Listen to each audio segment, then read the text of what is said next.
obviously she loved also. And I gave permission. I still didn't understand. And then this woman came in who I had no idea who she was, and she took me and she said, "Come with me, I'm going to introduce you to your mother."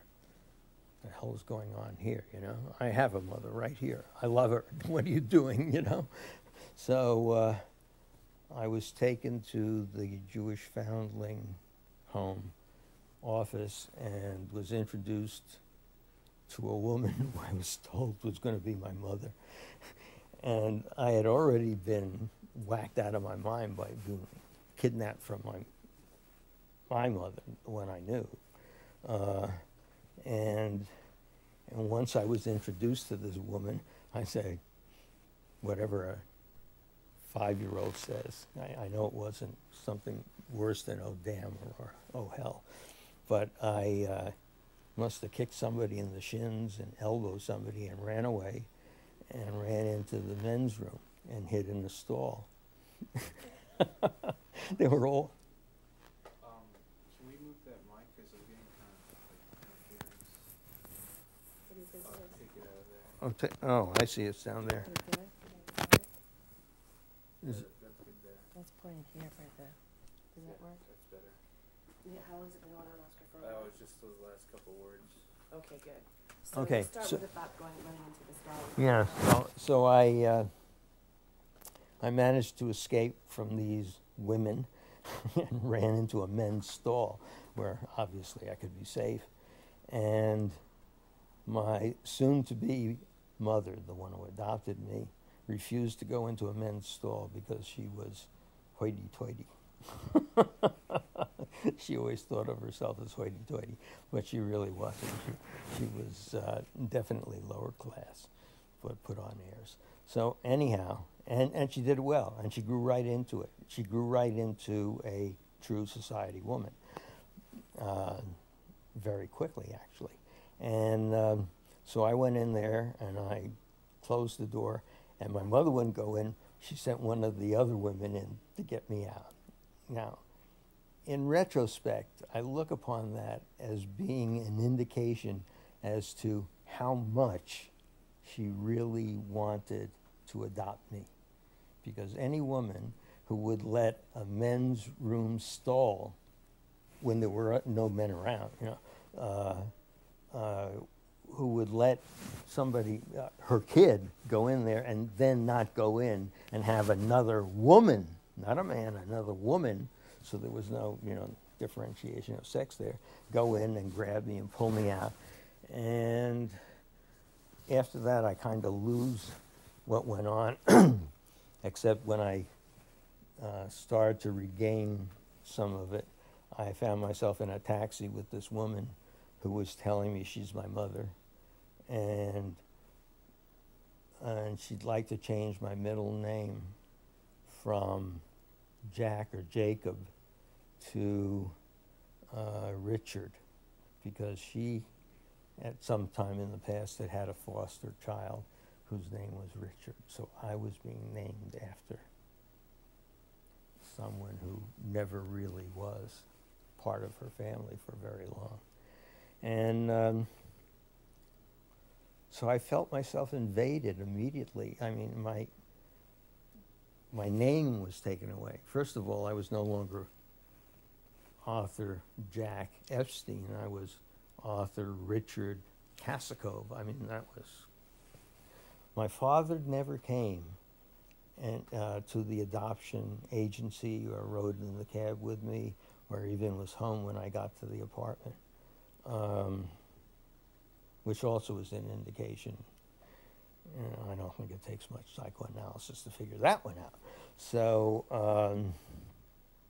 I arrive at the apartment and I'm greeted with a kid brother. Now, that's my brother Gene, and we're very close now, but there were very hard times in between.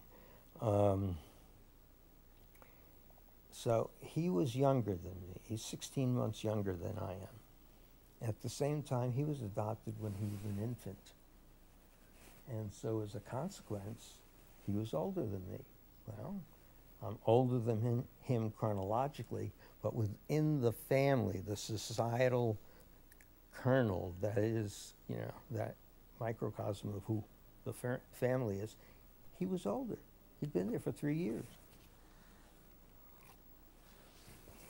So you can imagine he was also affected, you know, I mean, older brother, younger brother, what's going on here? I'm the only child. So he ended up with having some problems that he worked out. And I never did get over it.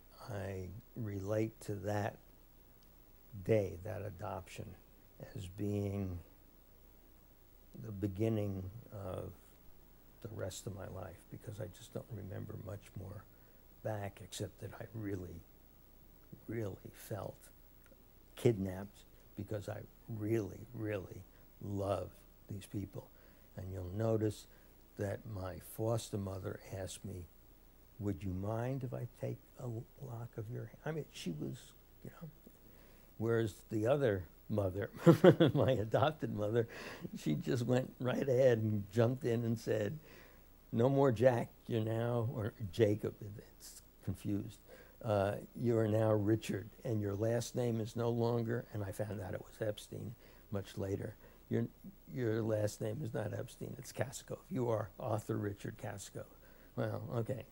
So I'm kidnapped away from people that I love, given to somebody who I don't know, who's obviously very, very different than what the previous, my mother was. And,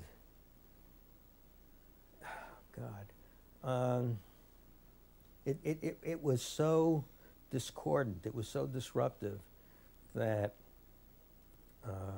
I was traumatized. And it wasn't until much later that I was able to put certain things that happened to me after that point together with before, and I've been able to, it's hard to do, but I've been able to trace myself back to when I was adopted, that day that I was adopted, and then from there on, and then bits and pieces of when I was very young. First thing that happened to me, I was in the Bronx.